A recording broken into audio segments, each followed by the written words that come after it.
자, 안녕하세요. 고효율 영어 강의 선두주자 경선식입니다. 자, 여러분들이 토익 시험을 대비를 하고 있을 텐데, 자, 토익 시험을 위해서는 토익이 대체 어떻게 최신에 출제되고 있는지, 그리고 그 출제 경향에 맞춰서는 어떻게 공부하는 것이 가장 단기간에 높은 점수를 올릴 수 있는 그러한 방법인지 자세히 알아야지 되겠죠. 그것도 모르고서 열심히만 하면 되는 것이 토익 시험이 아니에요. 알겠죠? 거기 토익에 맞춰진 대로 공부를 하고 그것에 맞춰가지고 가장 효과적인 방법을 찾아야만 합니다. 자, 어떤 선생님은 심지어 탭스를 가리키면서 탭스까지 요거 하면은 토익까지 만점 받을 수 있어 라고 이렇게 홍보를 하고 있는 경우가 봤는데 절대 그렇지가 않습니다. 탭스하고 토익은 어느 정도 약간 비슷한 면도 있지만은 난이도에서 엄청난 차이가 나요. 탭스가 한 2배 이상은 훨씬 더 어렵거든요. 그래서 토익에서는 쓸데없는 그런 많은 단어까지 다 암기를 해가면서 시간 낭비를 할 필요는 없습니다. 그래서 토익에 최적화된 그러한 방식대로 공부를 해야지 최단 기간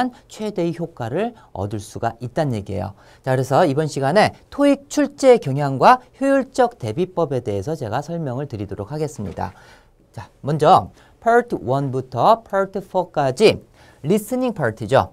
자, 이것에 대해서 먼저 어휘 수준을 갖다가 설명을 드리면은 리스닝 파트이기 때문에 어려운 단어가 많이 출제되지 않습니다. 거의 대부분 수능 수준 이하의 그 기초적인 단어들이 출제가 됩니다. 하지만 여러분들이 알아야 된 것은 비즈니스 용어나 빈출 관용어가 토익에 많이 출제가 되다 보니까는 여러분이 모르는 생소한 그러한 관용어들이 꽤 많다는 얘기예요. 비즈니스 용어들이 많습니다. 이걸 모른다면 여러분들이 어느 정도의 고득점을 넘어설 수는 없습니다. 자, 그래서 한 가지 예를 들어 드릴게요.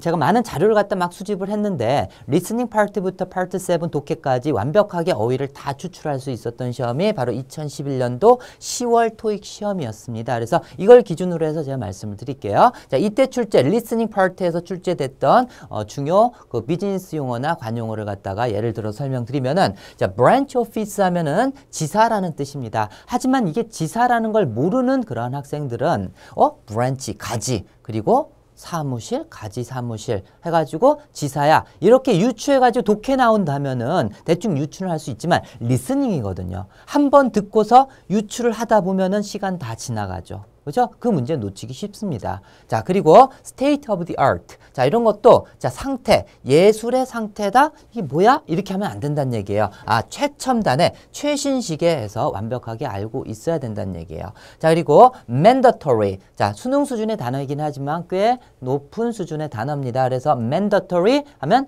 의무적인 이런 뜻이고요. real estate 하면 뭐예요? 진짜 재산? 이게 바로 부동산이라는 뜻입니다. 그리고 agent 하면은 대리점, 대리인 이런 뜻이죠. 그래서 부동산 매매 중개인을 갖다가 real estate agent라고 하는 거예요. 자, 이런 걸 여러분들이 모르면은 리스닝에서 들리겠습니까? 안 들리거든요. 문제를 놓치기 쉽다는 얘기예요. 이런 것들이 막 출제가 되기 때문에 리스닝이 어렵게 느껴지는 거예요.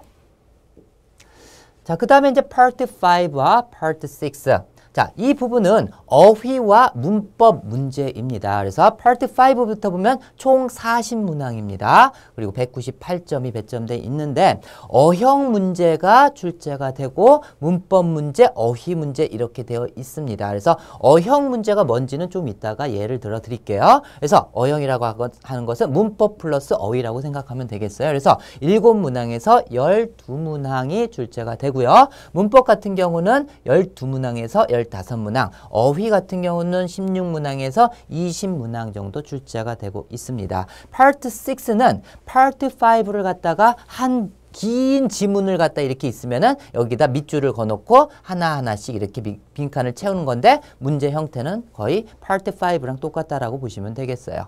자, 그래서 요것은 문법과 어휘가 6대6, 6문제, 6문제 이런 식으로 평균적으로 출제가 된다라고 보시면 되겠습니다. 그래서 총 12문항이 출제가 되고 있습니다. 자, 그래서 10월 토익 시험에 나왔던 그 Part 5와 Part 6는 여러분들이 어려운 단어까지 암기를 좀 하고 있어 줘야만 합니다. 그래서 고난도 토익 어휘의 예가 어떤 단어들이 나왔는지 10월 토익 시험에서. 자, patron 하면은 고객, 후원자 이런 뜻이고요. subscription 하면 구독, 기부, 응모라는 뜻으로 출제가 됐고요. spokesperson 하면은 대변인이라는 뜻입니다. 그래서 이렇게 요 정도 수준까지의 단어들도 출제가 되고 있구나, 고난도 단어도. 그래서 이런 걸 알아야지 고득점을 가능하겠죠, 고득점이. 그죠? 자, 그래서 여기 있는 페이지들은 자, 앞에서도 여기 있는 페이지들은 자, 경선식 영단어, 초스피드 암기 비법, 토익 책에 나와 있는 그러한 표현이다라는 뜻이에요. 페이지는.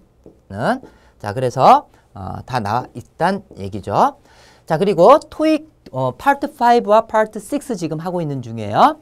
자, 토익 특유의 어휘 문제, 토익이 좋아하는 단어들이 좀 많이 따로 있습니다. 그래서 보통 뭐 quarterly, 자, quarterly 하면 분기별로 이런 뜻이에요. 비즈니스 용어로서 충분히 많이 쓰일만 하잖아요. 그죠? 자, 그리고 thank와 appreciate 예전부터 토익에서 아주 반복적으로 출제돼 왔던 구분 어휘 문제입니다. 이번 10월 토익에서도 똑같이 또 나왔었는데, 자, thank라고 하는 것은 여러분들이 thank you만 알면 돼요. thank you. thank 다음에 뭐가 왔어요? you. 사람이 왔죠. 사람.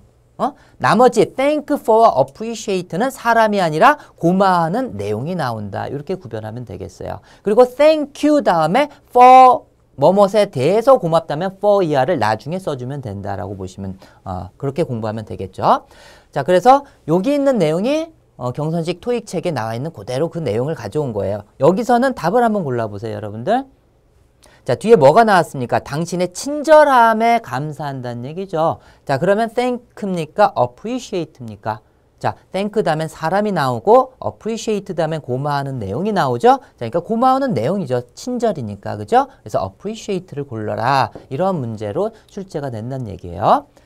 이렇게 토익에서는 어휘 문제가 이렇게 출제되네. 조금 감이 잡히죠? 자, 그리고 아까 말씀드린 그 어형 문제도 많이 출제가 되는데, 자, closely 그리고 동사일 땐 close, 형용사 부사일 때는 close라고 있습니다. 그래서 닿다, 이거 모르는 학생 없을 거야. 그리고 가까운, 가까이 이렇게 형용사나 부사로도 쓰입니다. close. 자, 그런데 closely 하면은 마치 이게 가까이 이런 뜻으로 쓰일 것 같지만은 이건 면밀이란 뜻으로 쓰여요. 면밀이. 그래서 이런 거 헷갈리기 쉽기 때문에 이런 문제가 자주 출제된다는 얘기예요.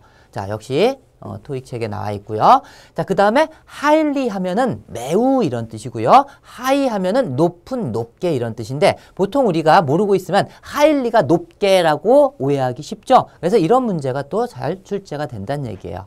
자, 그리고 considerable 상당한, 고려할 만한 이런 뜻이고 consideration 명사형으로서 고려, 그리고 considerate 사려 깊은. 그래서 보통 형용사가 들어갈 자리에 이렇게 형용사 형태가 두 개인 경우는 토익 시험에 또 잘 출제가 됩니다. 둘 중에서 어떤 형용사를 써야 되는지 구분하는 그러한 문제. 10월 토익에서 이런 식으로 어형 문제가 나왔다는 얘기입니다.